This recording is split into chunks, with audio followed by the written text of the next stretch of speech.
عزیزان گرامی وقار، انسان کو اللہ تبارک و تعالیٰ نے جو خصوصیات عطا کی ہیں اس میں خاص طور پر زبان اور بیان کی خصوصیت بہت اہم ہے۔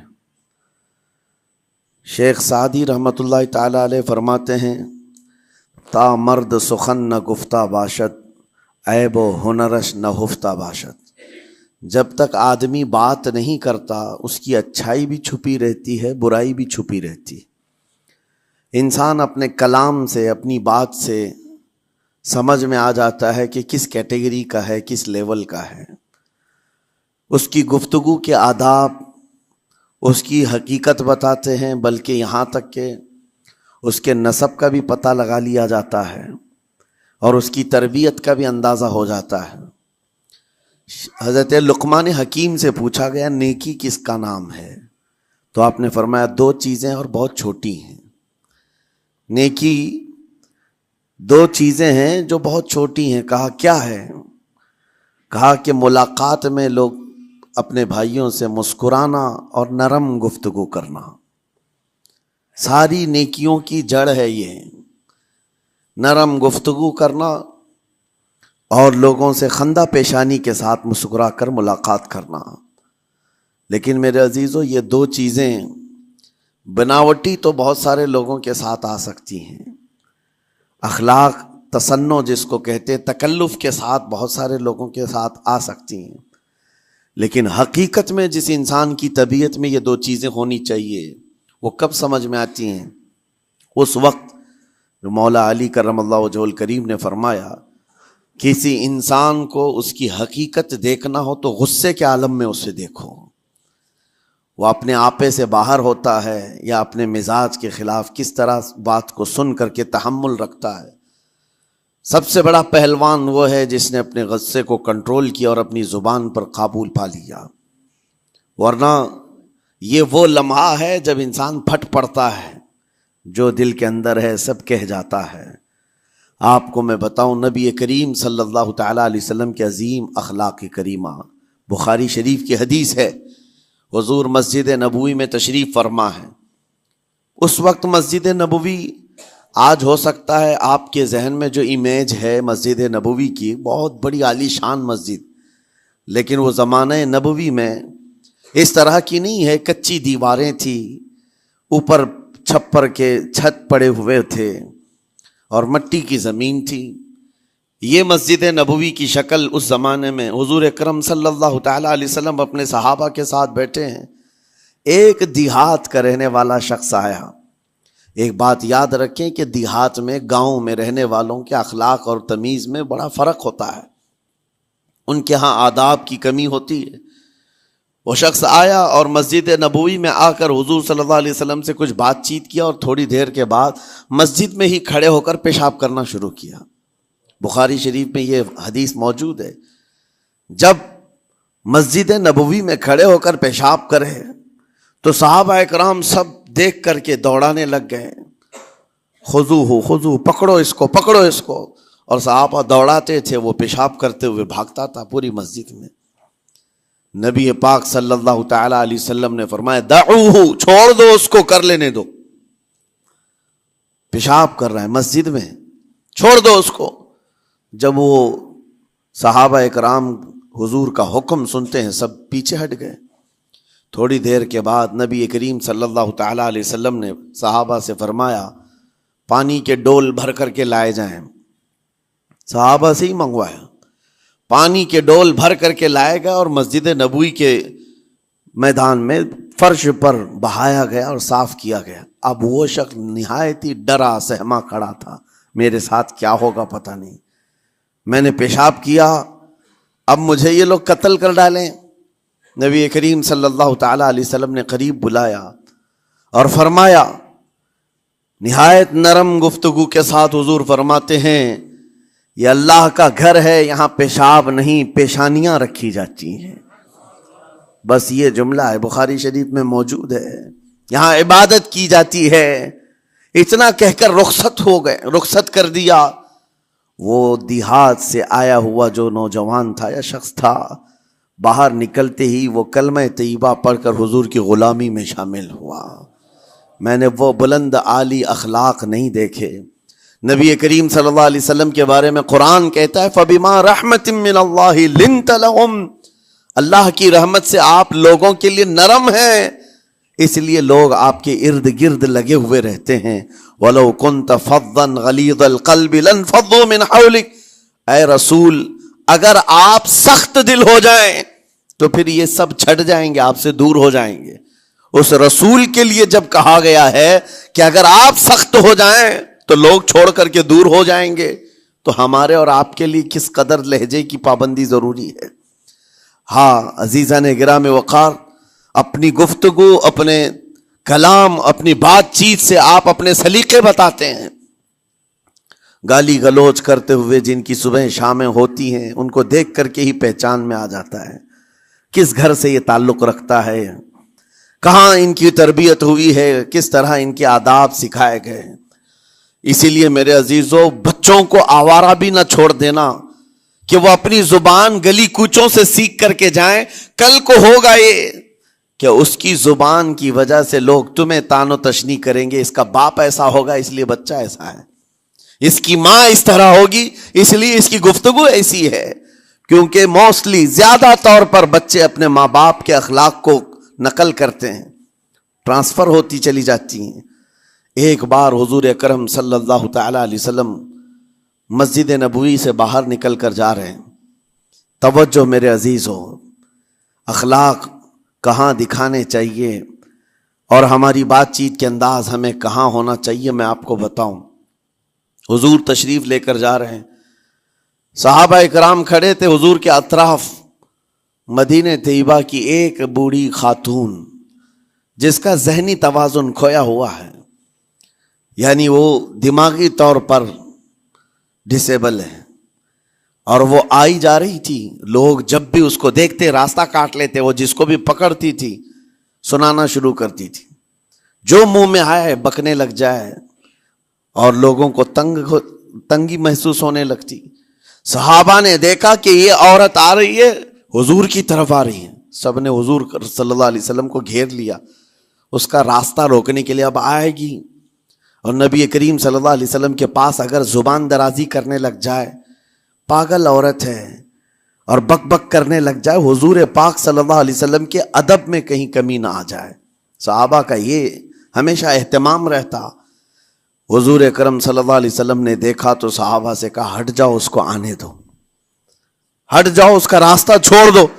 صحابہ نے کہا یا رسول اللہ صلی اللہ علیہ وسلم، اس کا ذہنی توازن ٹھیک نہیں ہے، دماغی طور پر وہ عورت ٹھیک نہیں ہے، وہ آئے گی اور لمبی باتیں کرتی ہے، لا یعنی باتیں کرتی ہے، کہیں آپ کی شان پاک میں کوئی گستاخی نہ ہو جائے۔ صحابہ روک رہے تھے، حضور پاک صلی اللہ علیہ وسلم نے سختی سے فرمایا، ارشاد فرمایا ہٹ جاؤ، اس کا راستہ چھوڑ دو، مجھے پتا ہے پورے مدینے میں اس کی کوئی نہیں سنتا، میں بھی نہ سنوں تو کس کو سنائے گی، اگر میں بھی نہ سنوں تو وہ کس کو سنائے گی۔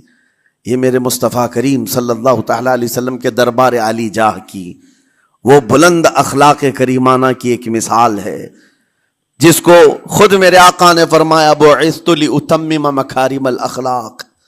عزیزان گرام وقار، لوگوں کے آج حالات ایسے ہیں کہ اچھے لوگوں کے ساتھ اخلاق الگ دکھائے جاتے ہیں، چھوٹے لوگوں کے ساتھ اخلاق الگ دکھائے جاتے ہیں۔ سٹیٹس کا آدمی ہو تو اس کے ساتھ ملنے کے طریقے الگ ہیں، اور غریب کوئی آ جائے، فقیر کوئی آ جائے تو اس سے ملنے کا انداز الگ ہو جائے۔ یہ نہ ہو، یہ ہم سب کے لیے نصیحت ہے۔ اسی ممبئی کی سرزمین پر میں آپ کو بتاؤں، ایک ماہم شریف میں بزرگ حاجی صاحب ہوا کرتے تھے، آج سے تقریباً 10-12 سال پہلے کی۔ وہ کئی لوگوں سے ایک سوال کرتے تھے پکڑ پکڑ کر کے کہ میرا ایک سوال ہے، آپ جواب دیں گے، میرا ایک سوال ہے۔ کئی علماء سے انہوں نے پوچھا، مجھ سے بھی انہوں نے، جب میں نیا تھا مصر سے پڑھ کر کے آیا تھا، میرے پاس آ کر کہا کافی سالوں سے میرے ذہن میں ایک سوال ہوتا ہے، میں آپ سے بھی پوچھنا چاہتا ہوں۔ کہا بتائیے کیا ہے؟ کہا میں حضور سرکار مجاہد ملت رحمت اللہ علیہ کا مرید ہوں۔ علامہ حبیب الرحمن مجاہد ملت، رئیس اعظم اڑیسہ، جن کے خدمات جلیلہ آج ہو سکتا ہے نئی جنریشن کو نہ معلوم ہو، ان کا لقب ہے مجاہد ملت، جنہوں نے سنیت کی بقا کے لیے اپنا تن من دھن سب قربان کیا تھا۔ وہ مجاہد ملت عظیم بزرگ ولی کامل ہے۔ یہ حاجی صاحب کہتے ہیں کہ میں ایک نارمل آدمی تھا، کڑیا تھا، یعنی گھر بنانے کا کام کرتا تھا۔ جب وہ ممبئی تشریف لاتے تو دوڑ کر کے ہر جگہ سے لوگ ملنے آتے، میں بھی گیا تھا، اور اس وقت میں جوان تھا۔ حضور مجاہد ملت رحمۃ اللہ علیہ کی بات وہ بتا رہے ہیں کہ لوگ لائن لگا کر کے مصافحہ کر رہے تھے، مل رہے تھے۔ جب مل رہے تھے تو پھر میرا نمبر آیا، میں ملنے کے لیے گیا۔ بزرگوں کے سب ہاتھ چومتے ہیں، یہ ہمارے سنیوں کے طور طریقے ہیں۔ ادب، علماء ذوی الاحترام کے ہاتھوں کا بوسہ لینا یہ مستحسن ہے، یہ ہمارے آداب میں سے، معمولات اہل سنت میں سے۔ تو جب سب لوگ ان کے دست بوسی کر رہے تھے، ہاتھ چوم رہے تھے، میں بھی قریب گیا، اور جب میرا نمبر آیا میں ہاتھ چومنے کے لیے گیا تو انہوں نے میرا ہاتھ لے کر خود ہی چوم لیا۔ وہ بزرگ عالی جاہ ولی کامل جن کو دنیا مجاہد ملت کہتی ہے، میرا ہاتھ انہوں نے چوم لیا، اور میرے اندر ایسی پشیمانی تھی کہ میں کیا کروں سمجھ میں نہیں آیا۔ میں ایک معمولی سا کڑیا، اور کہاں ان کا مقام کہاں میرا۔ تو اس کے بعد وہ اس بے چینی میں رہتے تھے کہ ایسا کیوں کیا، ایسا کیوں کیا، کیونکہ پوچھنے کا موقع ہی نہیں ملا۔ ایک بزرگ تھے، انہی کے خلیفہ تھے حضور مجاہد ملت کے، انہوں نے اس کا جواب دیا۔ میرے عزیزو، کیا بہترین جواب تھا۔ حضرت مجاہد ملت رحمۃ اللہ تعالی علیہ یہ چاہتے تھے کہ ہزاروں لوگ ہماری تعظیم کرتے ہیں تو کہیں ہمارے دماغ میں بادشاہت کا خیال نہ آئے، ہم غریب اور فقیر کا ہاتھ چوم کر اپنے نفس کی مخالفت بھی کرتے ہیں۔ اخلاق کریمانہ دکھانے کے لیے اسٹیٹس والوں کے ساتھ ہی نہیں، غربا فقراء کے ساتھ بھی وہ اخلاق ہوں۔ نبی کریم صلی اللہ تعالی علیہ وسلم کے وہ آداب آج اگر آپ اپنا لیں، بہت ساری کڑوی چیزیں ویسی ختم ہو جائیں۔ آج ممبئی کی سرزمین پر سب سے بڑا یہ چیلنج ہے بات کرنے میں، نوجوانوں کے تو آج پارے چڑھے ہوئے ہوتے ہیں، ان سے کوئی بھی بات کر لے، جس تیور میں یہ بات کرتے ہیں ایسا لگتا ہے کہ ابھی لڑائی ہو جائے گی، ابھی جھگڑا ہو جائے گا۔ اس کی عادت سی بن گئی ہے۔ آپ کو پتہ ہے فرمایا گیا، عربی کا قول ہے، جراحت السنان لها التیام ولا یلتام ما جرح اللسان۔ تلوار سے، چاقو سے دیا ہوا زخم سوکھ سکتا ہے، زبان سے دیا ہوا زخم کبھی نہیں سوکھتا۔ زبان سے دیا ہوا زخم نہیں سوکھتا۔ بولنے سے پہلے 1000 بار اس بات کو خیال ہونا چاہیے کہ میں جس کو بول رہا ہوں کہیں اس کا دل چھلنی تو نہیں ہو جائے۔ میری زبان یہ ہوتی 50 گرام کی چھوٹی زبان ہے، لیکن بڑے بڑے لوگوں کے کلیجے چیر کر رکھتی ہے، بڑے بڑے لوگوں کے دلوں میں سوراخ کر کے رکھتی ہے، زخمی کر کے رکھتی ہے اس کا استعمال۔ اسی لیے روایت میں ملتا ہے کہ جب انسان صبح کرتا ہے تو سارے اعضاء، ہاتھ پیر آنکھ کان ناک، سارے اعضاء سب سے پہلے زبان سے یہ عرض کرتے ہیں، اس کی پناہ مانگتے ہیں، کہتے ہیں آج تو صحیح سلامت رہے گی تو ہم سب صحیح سلامت رہیں گے، اور اگر تو پھسل گئی تو عذاب ہم پر بھی ہوگا۔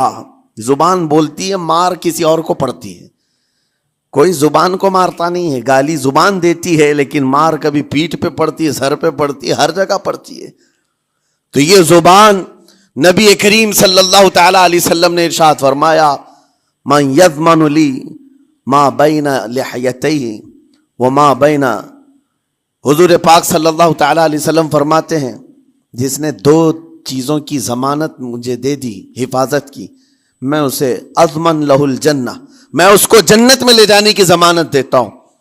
2 چیزیں کیا ہیں؟ حضور فرماتے ہیں، ایک 2 جبڑوں کے بیچ میں جو موجود زبان ہے اس کی حفاظت کر لے، اور 2 رانوں کے بیچ میں جو شرمگاہ اس کی حفاظت کر لے۔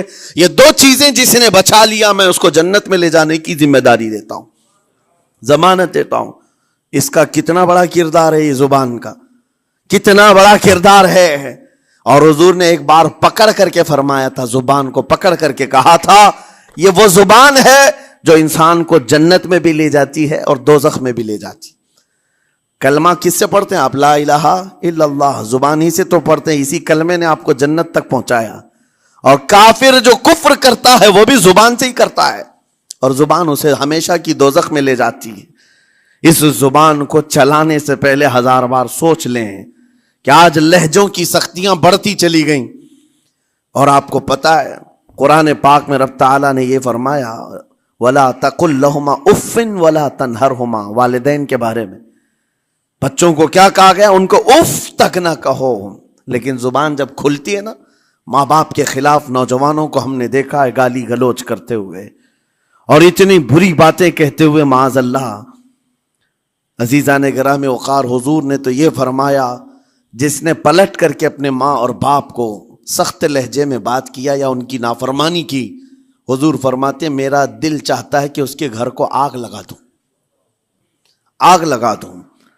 اس لیے اس بات کو ہمیشہ یاد رکھیں، تمہارے لہجے کی سختیاں کسی کو زخمی کر دیں تو آخرت خراب ہو جائے گی، آخرت خراب ہو جائے گی. حضرت علقمہ رضی اللہ تعالیٰ عنہ حضور کے صحابی ہیں، حضور صلی اللہ علیہ وسلم کے صحابی ہیں. آخری وقت آ گیا تھا لیکن زبان نہیں کھلتی تھی. حضور پاک صلی اللہ علیہ وسلم کے پاس سفارش لائی گئی کہ آپ کے وہ ساتھی ہیں انتقال کر رہے ہیں لیکن زبان پر کلمہ بھی نہیں آتا. حضور تشریف لائے، دیکھا، پوچھا گھر میں ان کے کون کون ہے؟ کہا بیوی ہے اور ماں ہے. ماں کو بلایا اور کہا علقمہ کے بارے میں کیا کہتی ہو، کیسا تھا؟ کہا بہت اچھا، پرہیزگار، عبادت گزار، سارے نیکوکاریاں اس کے اندر ہیں. تو پھر حضور نے پوچھا اچھا یہ بہت نیک تھا، تم بھی اس سے راضی ہو کہ نہیں ہو؟ ماں نے کہا میں نہیں راضی ہوں، میں راضی نہیں ہوں. کہا کیوں، وجہ کیا ہے؟ کہا یا رسول اللہ میرا اکلوتا بیٹا، میرا تنہا بیٹا تھا، بڑی محبتوں کے ساتھ اس کو پالا تھا، اور جب میں نے اس کی شادی کی اپنی بیوی کو لایا اور جب بیوی گھر پر آ گئی تو میری بات کو ہلکے میں لیتا، اپنی بیوی کی بات کو فوقیت دیتا، ترجیح دیتا. اور اس وقت غالباً یہ باتیں تھی کہ زبان سے کوئی کلمہ ان کے نکلا ہوگا جو بیوی کی حمایت میں تھی، ماں کو تکلیف پہنچ گئی. کہا میرا دل گوارا نہیں کرتا، میں اس سے راضی نہیں ہوں، باقی وہ بہت نیک بندہ ہے، بہت اچھا ہے. حضور نے فرمایا دیکھو زندگی کے آخری پڑاؤ پر آ چکا ہے، روح نکلنے کو ہے، معاف کر دو. وہ بھی صحابیہ تھی، انہوں نے کہا آقا آپ کا حکم ہے یا مشورہ ہے؟ اگر حکم ہے تو پھر ماننا ہے. حضور نے فرمایا نہیں، حکم نہیں، مشورہ ہے. کہا مشورہ ہے تو پھر دل نہیں چاہتا، دل نہیں چاہتا. حضور نے فرمایا صحابہ سے کہ لکڑیاں جمع کرو، آگ لگاؤ اور انہیں اٹھاؤ، آگ میں ڈال دو. آگ دہکائی گئی تو ماں کی ظاہر سی بات ہے ممتا بے چین ہو گئی. کہا ان کو میرے سامنے آگ میں ڈالیں گے؟ کہا ہاں، اس سے بہتر ہے کہ وہاں جلے گا، یہاں جلے. وہ ماں کہتی آقا آپ گواہ ہو جائیں میں اپنے بیٹے کو معاف کرتی ہوں. ادھر معاف کیا، ان کی زبان پر کلمہ طیبہ جاری ہوا. میرے عزیزو یہ بتانا مقصود اس لیے ہے کہ زبان سے دیے ہوئے زخم خواہ والدین کو ہو، یہ معمولی نہیں ہوتے. ہو سکتا ہے آخری وقت تمہاری زبان بند ہو جائے اور کلمہ طیبہ بھی نہ جاری ہو، زبان کھلنے بھی نہ لگے، یہ حالات آ جائیں گے. اس لیے اپنی زبان کا کنٹرول برقرار رکھو.